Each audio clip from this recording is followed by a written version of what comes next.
Winkle. Do we know each other? We do? Listen up, everybody. He's got a crazy story to tell. Listen up. All the things that Living in a little cottage back in the trees, just hating life, you know, missing my family, missing everybody. You know, I made a phone call to my dad, called him plenty of times to bail me out, give me money, do whatever. He told me he wasn't going to do anything unless I was ready to stop with the life that I was living. Told him I was ready, so he came and got me. If I pick you up, then you're going to have to do the steps that are going to be necessary to sober up.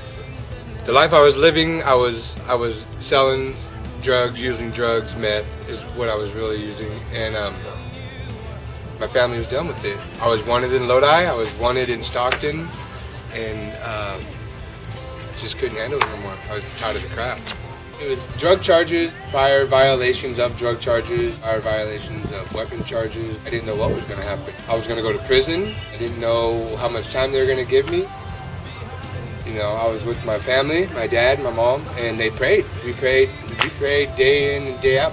I got a year local in San Joaquin County. I went in and was looking at doing a full year. While I was in there, I knew that I wanted to change my life. I knew that I wanted to get out of the drugs and just that whole scene. So my father had sent me a book, and it took me 90 days to read that. The day I finished it, I was laying in my bunk and I was praying, and I asked God to show me what was next. And when I finished that book, I was sitting there and I was praying, and I was asking God to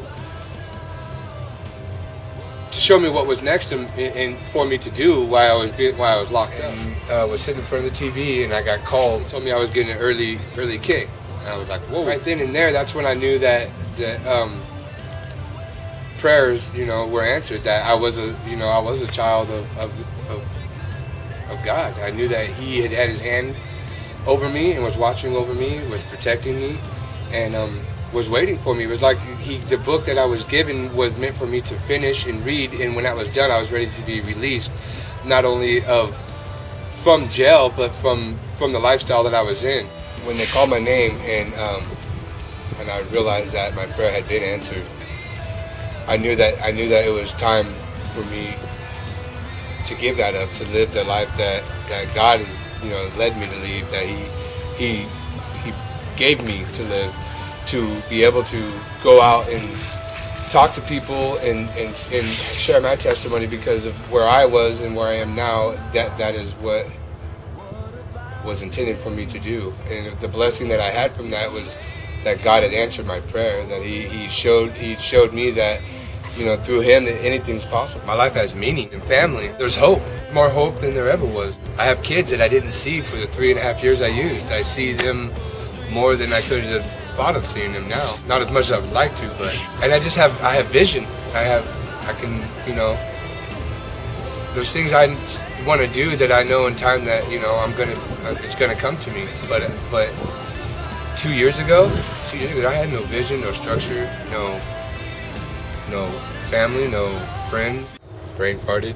My brain farts. You're video recording me right now.